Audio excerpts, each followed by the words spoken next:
సరే, ఇప్పుడు ఈ బర్త్డే సందర్భంగా కొన్ని లేఖనాలను మనం చదువుకుందాం. రోమిలకు రాసిన పత్రిక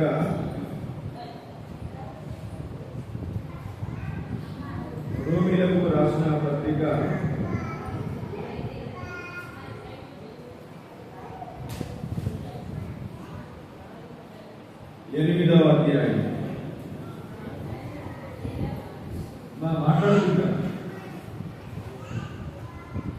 మాట్లాడకండి దయచేసి.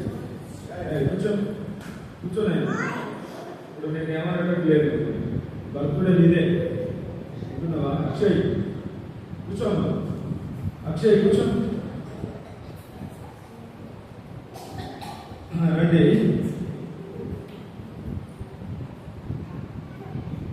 రోమిలకు రాసిన పత్రిక 8వ అధ్యాయము అందరం కలిసి 32వ వచనం చదువుకుందాం. 8వ అధ్యాయం 32వ వచనం. తన సొంత కుమారుని అనుగ్రహించుటకు వెనుక తీయక మనందరి కొరకు ఆయనను అప్పగించిన వాడు ఆయనతో పాటు సమస్తమును మనకెందుకు అనుగ్రహింపడు. మరో మాట చూద్దాం. 113వ కీర్తన. కీర్తనలు 113వ కీర్తన. మా అటు గదిలోకి ఇంకా కూర్చోండి 10 నిమిషాలే. 113వ కీర్తన అందరం కలిసి 9వ వచనం చదువుకున్నాం. ఆయన సంతులేని కానీ విన్నాను కానీ కుమారుల సంతోషం గల తల్లిగా ఆయన చేయను. యెహోవాను స్తుతించుడి. మరో మాట చదువుకుందాం. 127వ కీర్తన. 127వ కీర్తన. 127వ కీర్తన. కీర్తనలు 127వ కీర్తన 3వ వచనం అందరం కలిసి చదువుకుందాం. 3వ వచనము అందరం కలిసి చదువుకుందాం. 3వ వచనం అందరం కలిసి. కుమారుడు యెహోవాను ప్రేమించి స్వాస్థ్యము, గర్వఫలము ఆయన ఇచ్చు బహుమానమే. చాలా ప్రార్థన చేస్తున్నాం. Our heavenly loving Father, in the thank you Lord in the wonderful day. ఈ సాయంకాల సమయంలో మీ నామం పేరిట మమ్మల్ని మేము తగ్గించుకొని పాసనికి వస్తున్నాం. మా పరలోకమందున్న తండ్రి మీకే స్తోత్రాలు. ఉదయకాలం నుంచి ఇప్పటి వరకు నీ సన్నిధి సహవాసాన్ని మీరు మాతో కూడా ఉంచుతూ వచ్చినందుకై తండ్రి మిమ్మల్ని స్తుతిస్తున్నాం. మా ప్రియమైన తండ్రి మీకే స్తోత్రాలు. ఈ అక్షయ బర్త్డే సందర్భంగా ఇంతవరకు పాటలు పాడుకోవడానికి ఈ వాక్యం మీ సన్నిధి మాకు దయచాం. యేసు క్రీస్తు శక్తి కలిగిన ప్రభావం కలిగిన నామమున స్తుతించి ప్రార్థించి అడిగి వేడుకుంటున్నాము తండ్రి. ఆమేన్. ఆమేన్.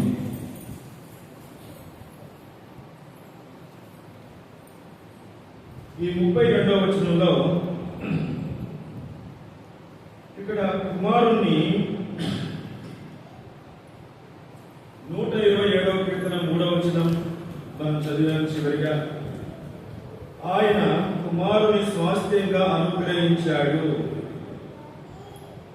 ఎందుకు ప్రభువును మనం స్తుతించుచున్నాము అంటే పిల్లలను దేవాది దేవుడు స్వాస్థ్యంగా పిల్లలను మనకు అనుగ్రహిస్తున్నాడు. ఎందుకు ప్రభువును మనం స్తుతించుచున్నాము అంటే పిల్లలను ఆయన మనకు అనుగ్రహించాడు కాబట్టి, పిల్లలను మనకు స్వాస్థ్యంగా ఇస్తున్నాడు కాబట్టి ప్రభువును మనం స్తుతించాలి. పిల్లలను స్వాస్థ్యంగా ఇస్తున్నప్పుడు మనం ఏం చేసుకోవాలని సంతోషంగా మనం తీసుకోవాలి ప్రభువు ఇస్తున్నటువంటి వాగ్దానం. అయితే పిల్లలను అనుగ్రహించాడు, పిల్లలను మనకు స్వాస్థ్యంగా ఇస్తున్నాడు. పిల్లలను స్వాస్థ్యంగా ఇస్తున్నప్పుడు మనం సంతోషంగా తీసుకోవాలి. ఇది ప్రభు యొక్క ఉద్దేశం. మనందరి ఎడల ప్రభు యొక్క ఉద్దేశం అదే. తర్వాత మనం చూస్తే పిల్లలను మనం ఏం చేయాలంటే ప్రభు మనకి ఇస్తున్నప్పుడు మన పిల్లలను మనం కాపాడాలి. రెండవది పిల్లలను భద్రపరచాలి.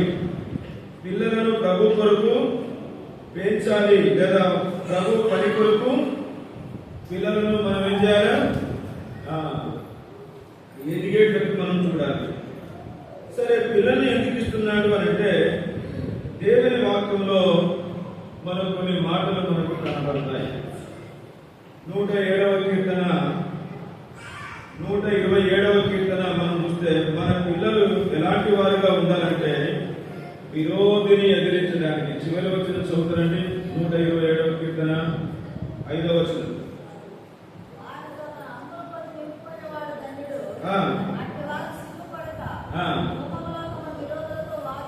కాబట్టి పిల్లలను దేవుడు ఎందుకు ఇస్తున్నాడంటే మన పిల్లలు ఎలాంటి వారు కావాలంటే విరోధిని ఎదిరించడానికి ఆయన ఇస్తున్నాడు. ఎబ్రీయులకు రాసిన పత్రిక 11వ అధ్యాయము 33వ వచనం. ఎబ్రీయులకు రాసిన పత్రిక 11వ అధ్యాయము 33వ వచనం ఏముందండి? వారి విశ్వాసం ద్వారా రాజ్యములను జయించింది, నీతి కార్యములను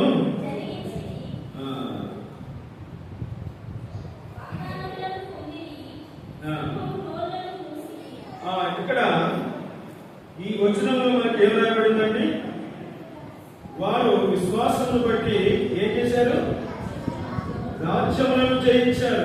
అంటే పోరాడారు, పోరాడిన వారుగా ఉన్నారు.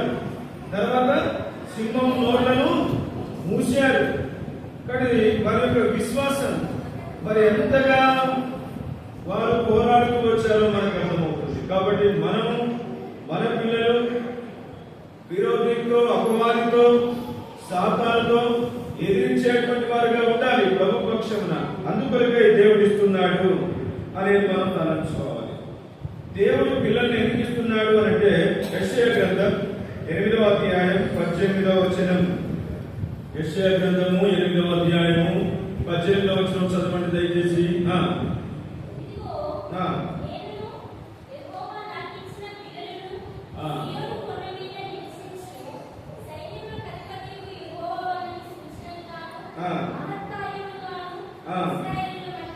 దేవుడు మన పిల్లలను ప్రభు కొరకు పెంచాలి.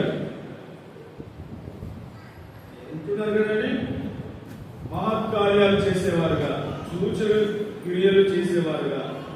కాబట్టి మన పిల్లలు ప్రభు కొరకై పెంచాలి. రెండవదిగా దేవుడు పిల్లల్ని ఎందుకు ఇస్తున్నాడంటే ప్రభు కొరకు మన పిల్లలు పెంచబడాలి. అది మరి తల్లిదండ్రులు అటు బాధ్యత తీసుకొని వారిని పెంచేవారుగా ఉండాలి. మూడవదిగా మనం చూస్తే సామెతల గ్రంథం 30వ అధ్యాయము 11వ వచనానికి మనం వస్తే ఎందుకు మనకు పిల్లలు అనుగ్రహిస్తున్నాడు, ఏమి చేయడానికి? చూడండి, మన పిల్లలు భవిష్యత్తులో ఎలా ఉండాలని చూడండి. సామెతల గ్రంథం 30వ అధ్యాయం 11వ వచనం.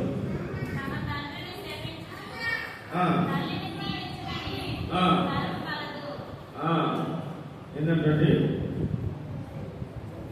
మళ్ళీ చదవండి.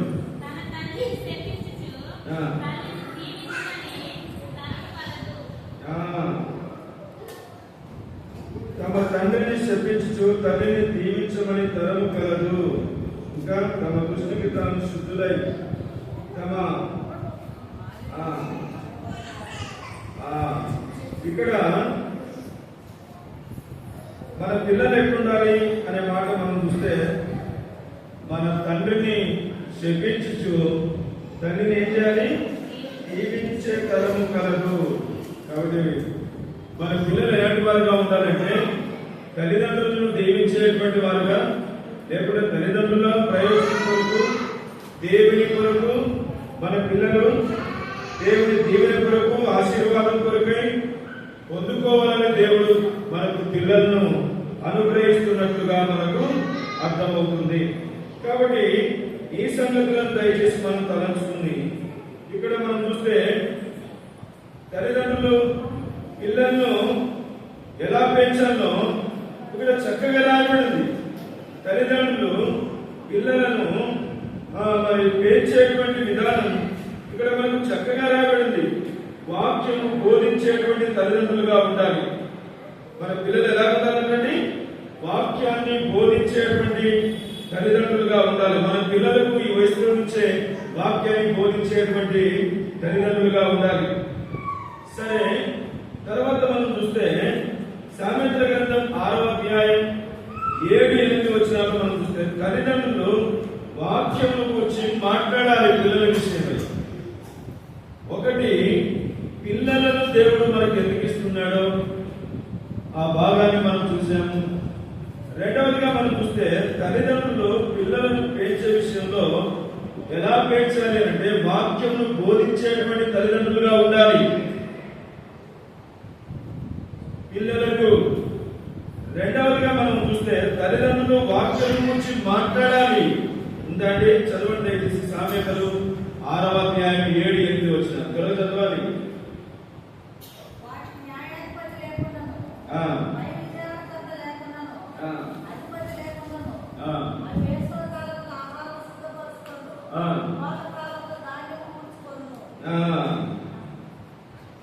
ఇక్కడ రాయబడిన మాట ఏంటంటే తల్లిదండ్రులు వాక్యమును గురించి మాట్లాడాలి. సామెతలు 6:7-8 వచనాలు ఏముంది చదవండి మళ్ళీ.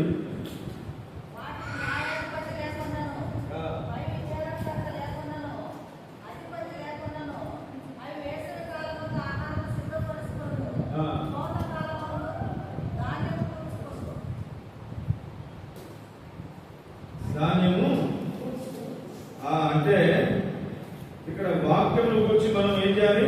ధాన్యము, అది దేవుని వాక్యానికి మనకు తెలియజేస్తుంది. లూకా సువార్తకు వస్తే ఆ విత్తనమే దేవుని వాక్యముని మాటలకు రాయబడింది. తల్లిదండ్రులు వాక్యం గురించి మాట్లాడాలి. దాచిపెట్టినటువంటి తల్లిదండ్రులుగా మన పిల్లలను దాచిపెట్టినటువంటి తల్లిదండ్రులుగా మనం ఉండాలి. ఏప్రిల్ రాష్ట్ర పత్రికకు మనం వస్తే పిల్లలను భద్రపరిచేటువంటి తల్లిదండ్రులుగా ఉండాలి, దాచిపెట్టేటువంటి తల్లిదండ్రులుగా ఉండాలి. ఈ మాట మాట్లాడుతుంటే మనకి ఇక్కడ ఓపెన్ మీటింగ్ జరిగింది. దైవజనులు ఎప్పటికైనా ఒక మాట చెప్పాడు. నోవాహు కుటుంబంతో చెప్తూ ఒక మాట దాన్ని చెప్పబడుతూ వచ్చాడు. నోవాహు కుటుంబము ఏ కుటుంబం అన్నాడండి?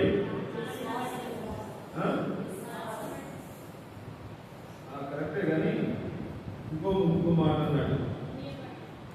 మూయబడిన కుటుంబం అంటే దాచబడిన కుటుంబం, భద్రపరచబడిన కుటుంబం. అంటే దేనికి? లోకానికి మన బిడ్డలను భద్రపరిచే తల్లిదండ్రులుగా ఉండాలి, దాచిపెట్టిన తల్లిదండ్రులుగా. లోకములకు, ఆచారములకు, సాంప్రదాయములకు దూరంగా ఉంచాలి మన పిల్లల్ని. వారిని ఆ అనుభవంలోనికి వారు వెళ్ళకుండా వారిని ఏం చేయాలి? భద్రపరచాలి. మోషే భద్రపరచబడ్డాడా లేదా? మోషే కాపాడబడుతూ వచ్చాడు కాబట్టి గొప్ప నాయకుడయ్యాడు, గొప్ప ప్రవక్తగా చేయబడుతూ వచ్చాడు. ఇది మనందరికీ తెలిసిన విషయం. కాబట్టి దాచబడాలి. లోకం కొరకు, లోక సంబంధమైన వాటి కొరకు మన పిల్లలను భద్రపరిచేటువంటి తల్లిదండ్రులుగా మనం ఉండాలి కదా. ఈనాడు పిల్లలు చాలా భయంకరమైనటువంటి స్థితిలో ఉన్నారు. పోనీయకపోతే కింద పడి కొట్టుకుంటున్నారంటే కింద పడి రాయి అనట్లేదు, అక్కడ ఏముంది కూడా అనట్లేదు, ఏముంది అనేది కూడా తెలియడం లేదు ఈనాడు పిల్లలకు.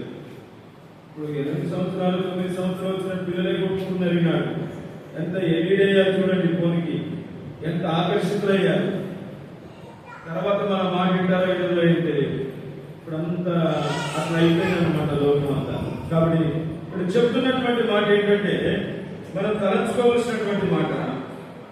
దయచేసి ఇక్కడ మోషే తాను భద్రపరచబడ్డాడు, తాను కాపాడబడుతూ వచ్చాడు. అందుకొరకై గొప్ప నాయకుడుగా మన పిల్లలు మోషే వలె అలాంటి ఉన్నతమైనటువంటి స్థాయిలోకి వెళ్ళాలని ప్రభు కోరుతున్నాడు. ఒకటి, మన పిల్లల విషయంలో మన బాధ్యత ఏమిటి? ఒకటి, దేవుడు పిల్లల్ని ఎందుకు ఇస్తున్నాడనే విషయాన్ని మనం తలంచాం. రెండవ భాగానికి వస్తే మన పిల్లల విషయంలో తల్లిదండ్రులు ఎలాంటి వారుగా ఉండాలంటే బోధించేటువంటి తల్లిదండ్రులుగా ఉండాలి, వాక్యాన్ని బోధించే తల్లిదండ్రులుగా ఉండాలని మనం చెప్పుకుంటూ వచ్చాం. రెండవదిగా దాచిపెట్టిన తల్లిదండ్రులుగా, బిడ్డలను దాచిపెట్టిన తల్లిదండ్రులుగా ఉండాలి, భద్రపరిచే తల్లిదండ్రులుగా ఉండాలి. దేనికో తెలుసు కదా, లోక సంబంధమైన వాటి వరకు వెళ్లకుండా పిల్లలను మనం దాచవలసిన బాధ్యత మన మీద ఉంది. మూడవదిగా మనం చూస్తే సామెతల గ్రంథం సామెతల గ్రంథం 13వ అధ్యాయం. సామెతల గ్రంథం 13వ అధ్యాయము. సామెతల గ్రంథం 13వ అధ్యాయం 24వ వచనం. 24వ వచనం.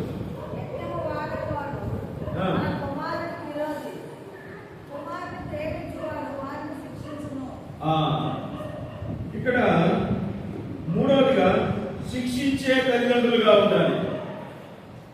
పిల్లలను శిక్షించే తల్లిదండ్రులు. శిక్షించడం అంటే వార్తలు పెట్టడం కాదు.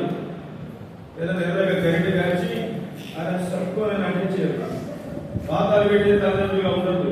అది కాదు శిక్షించడం అంటే. కర్రభయము వింటున్నారా? కర్రభయము కంటి చూపుతో పిల్లల్ని భయపెట్టించేటువంటి వారంగా మనం శిక్షించే వారంగా మనం ఉండాలి. అవసరమైతే మనం చేతిలో 2 కాళ్ళు పెట్టేసేసి పెట్టి మీద వేస్తాడు. ఇతరులు ఇతరుకుండా ఇచ్చే కదలకుండా ఆరదే కాళ్ళని చాలాసార్లు పెట్టేసేసాడు. కట్టేదే. కాబట్టి శిక్షించడం అంటే బాధలు పెట్టడం, బాధలు పొంగేటట్టు కొట్టడం అది ఏమాత్రం కాదు. కాబట్టి ఇక్కడ తలంచుకోవాల్సినటువంటి మాట ఏంటంటే ఎలాంటి తల్లిదండ్రులుగా, శిక్షించే తల్లిదండ్రులుగా ఉండాలి. శిక్షించడం అంటే ప్రేమతో శిక్షించాలండి. వింటున్నారా? రవి, శ్రవంతి. కాబట్టి పిల్లలను ఇక్కడ చేర్చిన తల్లిదండ్రులు అందరంగా మనమందరం ప్రేమతో శిక్షించాలి. కక్షతో కాదు, కోపంతో. ఆ కోపంలో ఏం చేస్తాం చేయండి. వేడి చేసి తీసుకొచ్చి అంటిస్తే ఏం ప్రయోజనం ఉంటుంది? అదేనా ప్రేమ? ఏం ప్రేమ నీది? మట్టి ప్రేమ, ఒట్టి ప్రేమ. అసలు నీకు ప్రేమే లేదు. అది కాదు. ప్రేమతో మనం శిక్షించే తల్లిదండ్రులుగా ఉండాలి. ప్రభు యొక్క శిక్షణలో వారిని మనం పెంచేవారుగా మనం ఉండాలి. అలాంటి తల్లిదండ్రులుగా ఉండాలి. పిల్లల విషయంలో ఆ జాగ్రత్త మనం వహించాలి. తర్వాత 4వదిగా మనం చూస్తే తిమోతి రాసిన మొదటి పత్రిక 3వ అధ్యాయం 4వ వచనం. దయచేసి తల్లిదండ్రులు పిల్లలను స్వాధీనం చేసుకోవాలి. పిల్లల్ని మన స్వాధీనంలో ఉండేటట్టు చూసుకోవాలండి. చేతులు దాటిన తర్వాత అయ్యో నా మాట ఇంటలేడన్నా, అయ్యో నా మాట ఇంటలేడన్నా అంటే ఏం ప్రయోజనం ఉంటుంది? మొక్కై వంగండి రానై మొక్కునా అన్నాడు. ఈ సామెతలన్నీ మనకి ఎంతో చాలా అవసరం వాక్యం బట్టి కదా. ఇక్కడ చూడండి ఎంత చక్కగా రాయడంతో. మన పిల్లలు తల్లిదండ్రులను స్వాధీనం చేసుకోవాలండి పిల్లలు. అలాంటి తల్లిదండ్రులుగా ఉండాలి. 4వది. 5వదిగా ఎలాంటి తల్లిదండ్రులుగా ఉండాలంటే తల్లిదండ్రులు పిల్లలను పని చేయ నేర్పించాలి. మన పిల్లలను పని చేయ నేర్పించాలి. మనం కూర్చోడు అయితే సింహాసనం వేసి కూర్చోబెట్టి మనం చేస్తూ ఉంటాం అన్నమాట వల్ల. అది కాదు. పిల్లలకు పని చేయడం నేర్పించాలి. బైబిల్లో ఎవరు నేర్పించాలి చెప్పండి?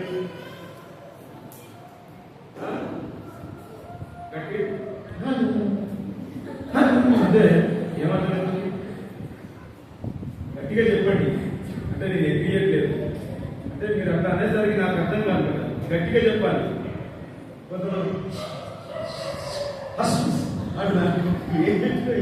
ఏమర్థం కాదు. చెప్పాలి. ఏం చేసిందా? ఏం పని చేసింది?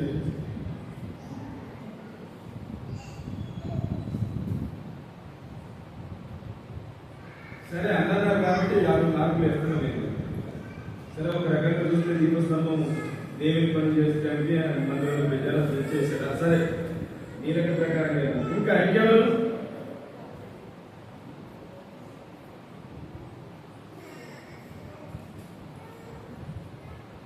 నేను అడగగానే తక్కువ చెప్తారు అనుకున్నాను నేను.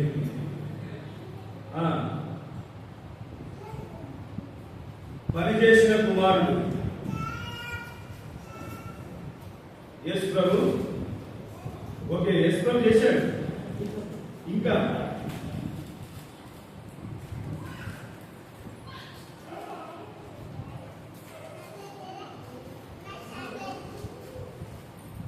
ఒక తండ్రికి ఇద్దరు కుమారుడు, ఒక కుమారుడు వ్యవసాయం చేసేవాడు. తండ్రి దగ్గర ఉండి ఏం చేశాడు? వ్యవసాయం చేశాడు. ఇంకా ఏమని ఇస్సాకు వేస్ ఇప్పుడు వచ్చాడు దానికి. ఇస్సాకు ఆ బలి కొరకు మొయ పర్వతం మీదకి వెళ్తూ ఉంటుంటే కర్రలు తను మోసుకొని వెళ్ళాడు. అంటే తాను కూడా ఏం చేస్తున్నాడు? తండ్రితో పాటు కష్టపడుతున్నాడు. కొండ మీదకి తను మోయగలుగుతున్నాడు. కాబట్టి మనతో పాటు మన పిల్లలు తల్లిదండ్రులకు పరిచయం నేర్పించాలి. నా కుమారుడా బలి ఇవ్వబోతున్నావు, కనీసం ఆ కట్టెల మోపు అబ్రాహాము మోయొచ్చు కదా, ఎందుకు కొద్దిసేపట్లో నా కుమారుడిగా బలి కాబోతున్నాడుగా, ఇక ఉండడు. ఎంత విశ్వాసం అండి అబ్రాహాం జీవితంలో, ఎంత విశ్వాసం అండి చెప్పండి. కాబట్టి తనతోనే కర్రలు మోపించాడు. కాబట్టి తన కర్రలు మోపు తల మీద పెట్టుకొని మరి కొండ ఎక్కడం అంటే ఎంత సులువైందేం కాదు. కాబట్టి తల్లిదండ్రులు ఎలాంటి తల్లిదండ్రులుగా ఉండాలంటే మన పిల్లలకు పని చేయ నేర్పించేటువంటి తల్లిదండ్రులుగా ఉండాలి. ఇప్పుడు రవికి కుమారుడు అనుగ్రహించాడు. మనందరి కొరకు కుమారుడు అనుగ్రహించబడ్డాడు. కుమారుడి ద్వారా 500 ఆశీర్వాదాలు ఉన్నాయి. ఒకటి, దేవుడు మనకు కుమారులను ఎందుకు ఇస్తున్నాడో మనం చూసాం మొదటి భాగంలో. రెండవ భాగానికి మనం చూస్తే పిల్లల విషయమై తల్లిదండ్రులు ఎలాంటి వారుగా ఉండాలి అనేది 5 మాటలు మనం చూసాం. ఇప్పుడు మూడవ భాగానికి వస్తే రవికి కుమారుడు అనుగ్రహించాడు. అయితే మన అందరి కొరకు కుమారుడు అనుగ్రహించబడ్డాడు. ఆయనే ప్రభు అయినటువంటి యేసుక్రీస్తు వారు. ఆ కుమారుడు ద్వారా 500 ఆశీర్వాదాలు మనకు అనుగ్రహించబడ్డాయి. చూడండి దయచేసి, రండి. మనందరి కొరకు కుమారుడు అనుగ్రహించాడు. కుమారుడు ద్వారా 500 ఆశీర్వాదాలు దేవుడు మనకు అనుగ్రహించాడు. రండి దయచేసి కొలస్సీలకు రాసిన పత్రిక 1వ అధ్యాయము 14వ వచనం. కొలస్సీలకు రాసిన పత్రిక 1వ అధ్యాయం 14వ వచనం దయచేసి చదవండి. ఆ కుమారుని యందు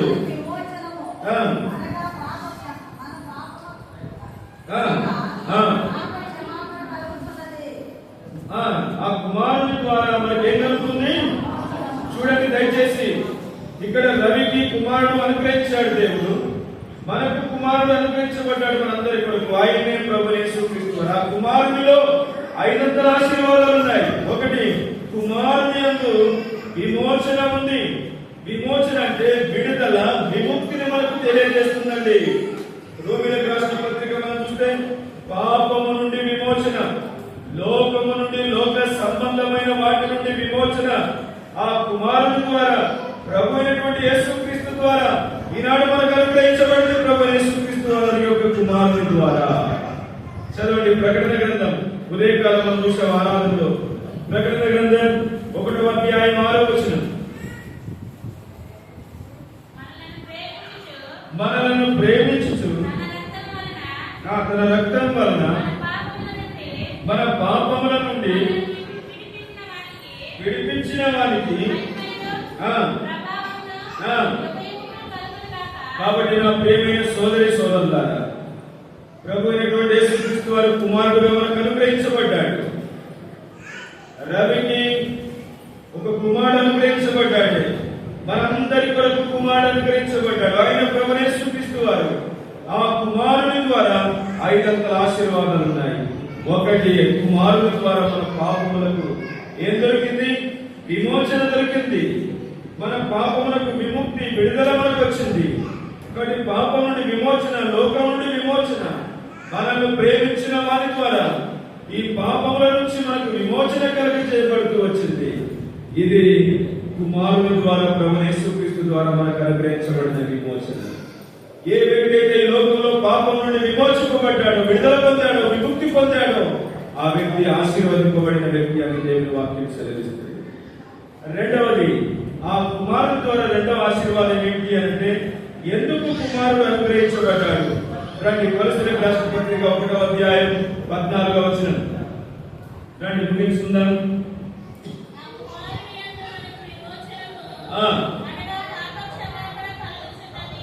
ఇక్కడ విమోచన ఇచ్చాడు, పాప క్షమాపణ అనుగ్రహించుటకు పంపించాడు. ఎందుకు వచ్చాడు ఆ కుమారుడు? మనకు విమోచన అనుగ్రహించడానికి ఆ కుమారుడు అనుగ్రహించబడ్డాడు. రెండవది, మనకు మన అపరాధములకు క్షమాపణ అనుగ్రహించుటకు ఆ కుమారుడు అనుగ్రహించబడ్డాడు. ఇది రెండవ ఆశీర్వాదం. క్షమాపణ కలిగిన వారు, పాపమునకు క్షమాపణ కలిగిన వారు, పాపమునకు విమోచన, విడుదల, విముక్తి పొందిన వారు ఎవరయ్యా దేవుని దృష్టిలో అంటే వారు ఆశీర్వదింపబడినటువంటి వారు. మూడవది దయచేసి మూడవది యోహాను సువార్త 3వ అధ్యాయం. యోహాను సువార్త 3వ అధ్యాయం. యోహాను సువార్త 3వ అధ్యాయం 36వ వచనం. 36వ వచనం. ఆ కుమారుని యందు విశ్వాసం ఉంచువాడే నిత్య జీవం గలవాడు. చాలండి. ఏముందండి? కుమారుని ద్వారా ఏముందండి? నిత్య జీవం. కాబట్టి నిత్య జీవం అనుగ్రహించినట్టు యేసుక్రీస్తు ప్రభువారు మనందరి కొరకై ఆయన అనుగ్రహించబడ్డాడు. నిత్య జీవం అనుగ్రహించినట్టు ఆయన మనందరి కొరకు అనుగ్రహించబడ్డాడు. అందుకని చూస్తాం కదండి, యోహాను సువార్త 3వ అధ్యాయం 16వ వచనం. దేవుడు లోకమును ఎంతో ప్రేమించెను కాగా ఆయన తన అద్వితీయ కుమారుని యందు విశ్వాసముంచు ప్రతివాడును నశింపక, మనం నశించకుండానట్లు, మనం నాశనం కాకుండానట్లు, మనం తీర్పుకు ఉగ్రతకు లోనైపోకుండానట్లు ఆ దేవాది దేవుడు తన కుమారుని ద్వారా మనకు నిత్య జీవాన్ని ఇచ్చాడు.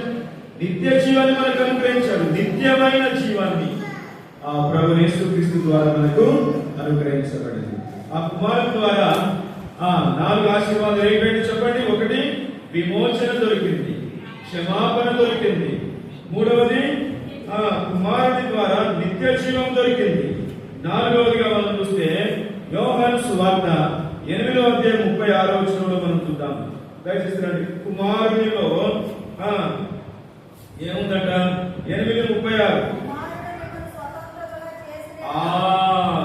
కుమారుని ద్వారా మనల్ని స్వతంత్రులుగా చేశాడు. మనల్ని స్వతంత్రులుగా చేశాడు. కాబట్టి నిజమైన స్వతంత్రులుగా నాకు నీకును ఇచ్చాడు.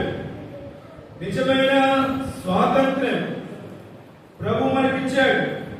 మరి ఈ స్వాతంత్రం లేకముకు మనము ఎక్కడున్నామంటండి? గలతీ 1వ అధ్యాయం 5వ వచనం చదవండి. గలతీ 1వ అధ్యాయం 5వ వచనం. గలతీ 1వ అధ్యాయం 5వ వచనం. కలుగును గాక.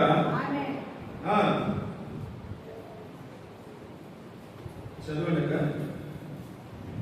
గలతీ 1వ అధ్యాయం 5:1.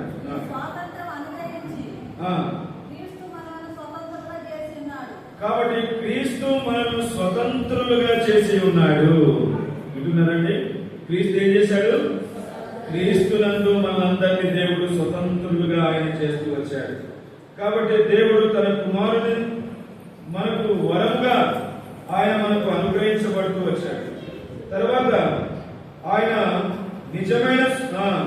నిజమైన స్వాతంత్రాన్ని క్రీస్తు యేసు ద్వారా మనం పొందుతూ వచ్చాడు. ఒకప్పుడు స్వేచ్ఛ లేదు, స్వతంత్రులను కాదు, బంధించబడినటువంటి వారు, సాతాను యొక్క చెరలో ఉన్నటువంటి ప్రజలు. దాంట్లో నుంచి అద్భుతమైన రీతిలో ప్రభు మనల్ని విడిపించాడు. ప్రభు మనల్ని రక్షించాడు. దేవుడు మనల్ని స్వతంత్రులుగా చేశాడు. ఇది ఏది? ఆత్మ సంబంధమైన ఆశీర్వాదం కుమారుని ద్వారా. ఇది 4వ ఆశీర్వాదం. 5వ ఆశీర్వాదం చూసి మనం ప్రార్థన చేసుకుందాం. దయచేసి రండి. 5వ ఆశీర్వాదం రండి. 8వ అధ్యాయం 32వ వచనం. యోహాను సువార్త 8వ అధ్యాయం 32వ వచనం.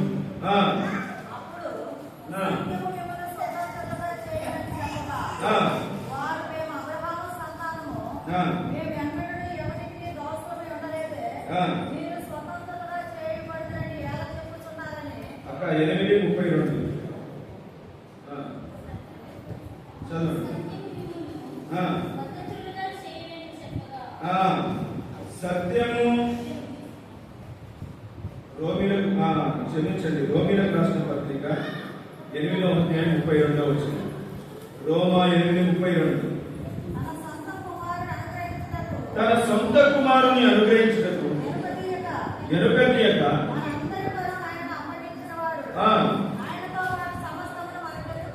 కుమారులో సమస్తం ఉన్నదండి. ఏముంది చెప్పండి? కుమారులో సమస్తం ఉంది. ఆ కుమారులో సమస్తమును ఇస్తాడు. కుమారుల్లో ఉంది సమస్తాన్ని మనకు ఇస్తాడు. ఆయన ఇవ్వకుండా ఏముండడు. కుమారుల్లో ఏ సమస్తం ఉందో అది మనకిస్తాడు. ఈ కుమారుని మనం ఏం చేయాలి? ఈ కుమారుని మనం ఏం చేయాలి? ఒకటి, ఈ కుమారుని ద్వారా మనకి ఏం దొరికింది? ఒకటి, విమోచన దొరికింది. ఈ కుమారుని ద్వారా పాప క్షమాపణ దొరికింది.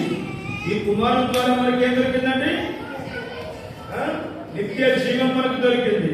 ఈ కుమారుని ద్వారా మనం స్వతంత్రంగా చేయబడుతూ వచ్చాం. ఈ కుమారుని ద్వారా సమస్తాన్ని మనకు అనుగ్రహించబడుతూ ఇస్తున్నాడు. అయితే ఈ కుమారుని మనం ఏం చేయాలి? కీర్తనలు 2వ అధ్యాయం 12వ వచనం. కీర్తనలు 2వ అధ్యాయం 12వ వచనం. ఈ కుమారుని మనం ఏం చేయాలి? కుమారుని ముద్దు పెట్టుకొనుడి, లేని యెడల ఆయన కోపించును. ముద్దు పెట్టుకోవడం అంటే అర్థమేందండి?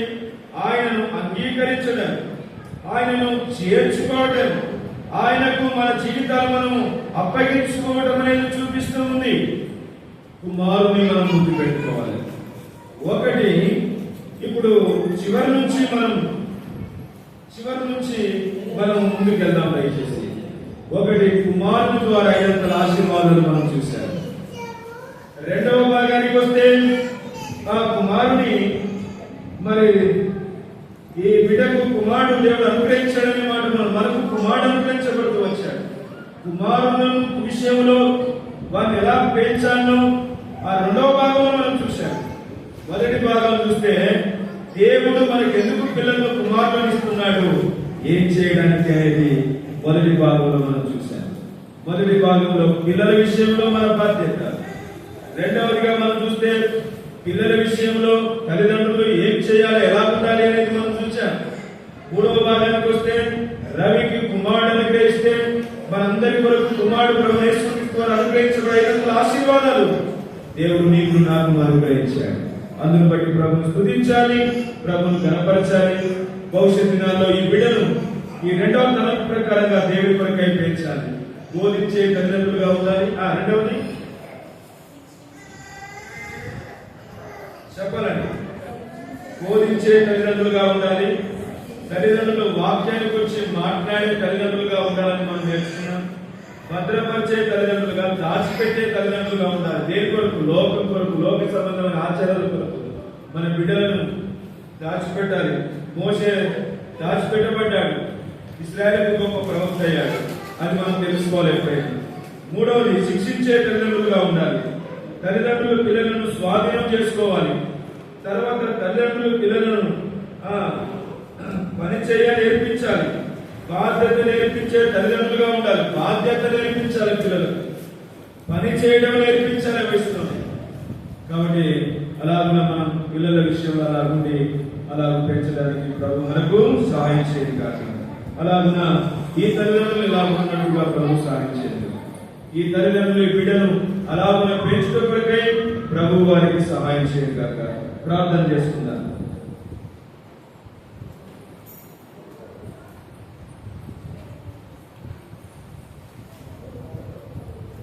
ప్రార్థన చేసుకుందాం. మా ప్రేమ కలిగిన తండ్రి, పరిశుద్ధమైన దేవ, సజీవుడమైన తండ్రి, మీ నమ్మకత్వాన్ని బట్టి, మీ మంచితనాన్ని బట్టి స్తుతిస్తున్నాం. ఎంతైనా నమ్మదగిన దేవుడు, కృప సమృద్ధి కలిగిన దేవుడు ప్రభావ, మీ రక్త దారుల కిందికి మీ రక్త ప్రోక్షని తెలుసుకుంటున్నాం. ఈ సాయంకాల సమయంలో మా ప్రియులు పురుషోత్తమ నాగమ్మక వారి కుటుంబాన్ని బట్టి, వారి బిడ్డలను బట్టి ప్రార్థన చేస్తున్నాం. రవి బాబు, శ్రవంతి బిడ్డలను జ్ఞాపకం చేస్తున్నారు. వారిని ఆశీర్వదించి వారి అక్షయని మీరు అనుగ్రహించండి. అక్షా గ్లోరీని బట్టి స్తోత్రాలు. ఈ సమయంలో తగిన తండ్రి, మరి అక్షయ్ తన బర్త్డే సందర్భంగా మేము అందరం కూడా చేరొచ్చాము. తగిన తండ్రి, ఈ బిడ్డ నాయన విరోధులతో వాదించేటువంటి బిడ్డగా, తగిన తండ్రి మీ కొరకు సూచనలుగా మహత్కార్యాలు చేసేటువంటి బిడ్డగా ఉన్నట్టుగా ప్రభువా, అలాంటి బిడ్డగా పెంచబడినట్టు సహాయం చేశారు. దయగల తండ్రి, భవిష్యత్ దినాల కొరకే సిద్ధపరచని కృపతో నింపండి. మరి తల్లిదండ్రులు రెండో భాగం అనుభవంలో ఉన్నట్టుగా సాధించి వాక్యం బోధించే తల్లిదండ్రులుగా, వాక్యాన్ని గురించి మాట్లాడే తల్లిదండ్రులుగా ఉన్నట్టుగా వారిని సిద్ధపరచండి. దయగల తండ్రి, మీకే స్తోత్రాలు. అలాగే బలపరచండి, మీ కృపతో నింపండి. ఈ సమయంలో ముందున్న సమయం మాకెంతో మేలుకరంగా ఆశీర్వాదకరంగా చేయండి. మహిమ, ఘనత, ప్రభావములను మీకు ఆరోపించుకుంటూ వదనములు చెల్లిస్తూ మా ప్రభువు, మా రక్షకుడైన యేసుక్రీస్తు శక్తి కలిగిన ప్రభావం కలిగిన నామములో స్తుతించి ప్రార్థించి అడిగి వేడుకుంటున్నాం తండ్రి. ఆమేన్.